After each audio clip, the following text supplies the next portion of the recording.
Olá, eu sou o psicólogo Ricardo Chagas e no vídeo de hoje eu vou fazer uma análise psicológica e te contar uma grande ironia sobre o filme Bicho de Sete Cabeças, lançado em 2001, dirigido por Laís Bodansky, protagonizado por Rodrigo Santoro e baseado no livro autobiográfico de Austrégésilo Carrano Bueno, O Canto dos Malditos. Essa análise contém spoilers. É justamente por dramatizar uma história real que Bicho de Sete Cabeças é tão assustador.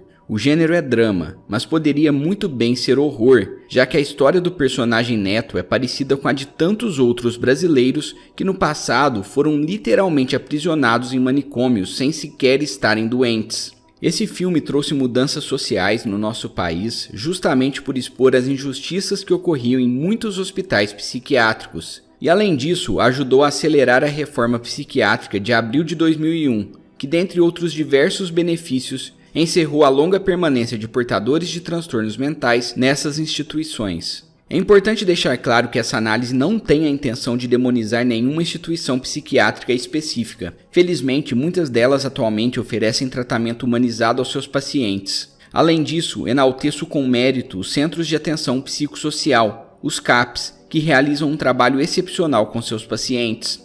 O primeiro ponto que eu vou abordar nessa análise é a comunicação familiar. O protagonista Neto é internado em um hospital psiquiátrico contra a sua vontade, simplesmente por seu pai ter encontrado um cigarro de maconha no bolso do seu moletom. É possível notar traços narcisistas no Sr. Wilson Souza, que está mais preocupado com a imagem da família perante a sociedade do que com a saúde e o bem-estar do próprio filho. Para ele, ter um filho usuário de drogas é uma grande vergonha, e para que outras pessoas não descubram, ele se livra do problema sem considerar as terríveis consequências da sua escolha. Neto é um adolescente introvertido que tem dificuldade para se comunicar, tal como a maioria desses jovens. A falta de diálogo e os comportamentos agressivos do pai fazem com que ele fique cada vez mais retraído. Muito mais importante do que gritar e acusar, um pai deve conversar e ajudar os filhos a lidar com os problemas e com as dificuldades da vida. Wilson falhou em orientar sobre o peso da influência de amizades negativas, sobre os problemas sociais que as drogas podem ocasionar e até mesmo sobre os efeitos nocivos que o uso dessas substâncias pode acarretar à saúde. Sua própria vaidade, traduzida na preocupação com a imagem da família perante a sociedade, o impediu de guiar o filho na direção certa. É muito mais eficaz educar os filhos com sabedoria do que com violência. E o mais importante, a saúde e o bem-estar devem ser sempre priorizados, ainda que acarretem consequências negativas para as aparências sociais. Em uma das visitas à instituição, Wilson diz: "Eu não quero o meu filho sendo manchete de jornal." Logo depois, Neto implora por ajuda e diz que está sendo drogado ali. Seu pai então o corrige: "Tupindo de droga! Droga não! Remédio.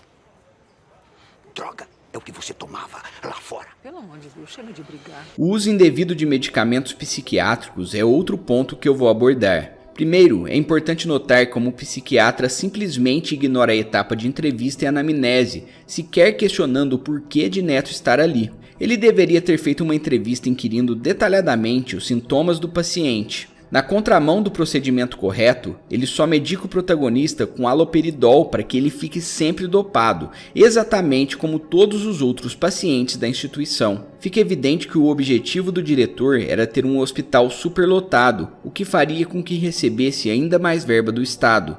E essa atitude desumana e gananciosa contribuiu para a piora do quadro de saúde de todos que ali estavam internados. O tratamento adequado aos portadores de transtornos psiquiátricos requer primeiramente um diagnóstico preciso. Submeter um dependente químico, um esquizofrênico e um depressivo ao mesmo tratamento não só é eticamente errado, como também absolutamente ineficaz. O próprio Neto é diagnosticado erroneamente com algum transtorno de personalidade não especificado, cujos sintomas não condizem com seus comportamentos mostrados no início do filme.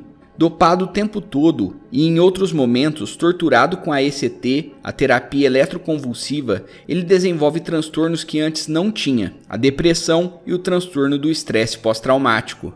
É importante deixar claro que a terapia eletroconvulsiva tem uma taxa considerável de sucesso em pacientes refratários, ou seja, naqueles que tiveram resultados pouco satisfatórios com a medicação psiquiátrica tradicional. Porém, a terapia eletroconvulsiva é usada no filme como forma de punição e abuso de poder do médico responsável. Esse tratamento feito de maneira correta e o mais importante, por escolha do próprio paciente, é bem diferente daquele mostrado que mais se assemelha a uma sessão de tortura. A conclusão é que os efeitos colaterais dos tratamentos aos quais Neto foi submetido e as atitudes desumanas dos funcionários do manicômio o fizeram desenvolver um transtorno de estresse pós-traumático e possivelmente um quadro depressivo. Agora eu vou revelar a grande ironia de Bicho de Sete Cabeças e que na época de seu lançamento passou despercebida. Mas antes eu vou pedir para você se inscrever no canal e dar um like no vídeo, porque isso me ajuda muito a continuar produzindo conteúdo.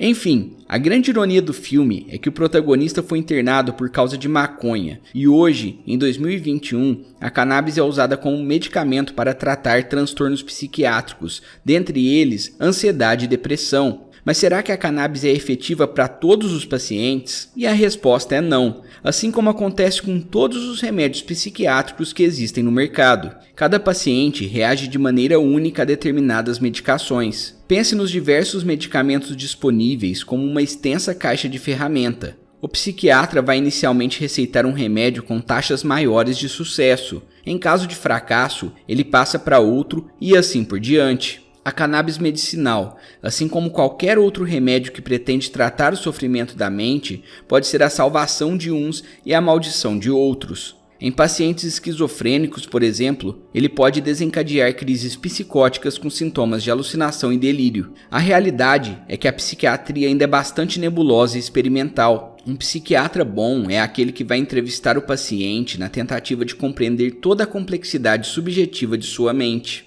Aqueles que em consultas breves dão diagnósticos aparentemente certeiros e absolutamente genéricos são médicos muito mais parecidos com o Dr. Sintra, do Bicho de Sete Cabeças, do que com profissionais sérios de saúde mental. Seria simplista da minha parte dizer que a cannabis é a resposta para todos os problemas psíquicos, ou mesmo dizer que qualquer outro tipo de tratamento é o mais adequado. Honestamente, ninguém sabe. Mas essa dica é certeira. Procure sempre profissionais que vão levar o seu diagnóstico a sério. Procure psicoterapeutas competentes para tratar a depressão da alma e psiquiatras sérios para tratar a depressão fisiológica. O caminho é árduo e nebuloso, como eu mesmo já falei no vídeo sobre o filme O Nevoeiro que vou deixar aqui no card.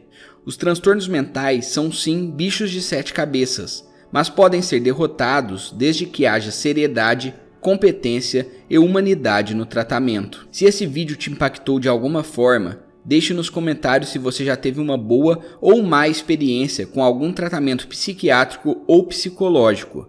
Cuide bem da sua saúde mental e até a próxima!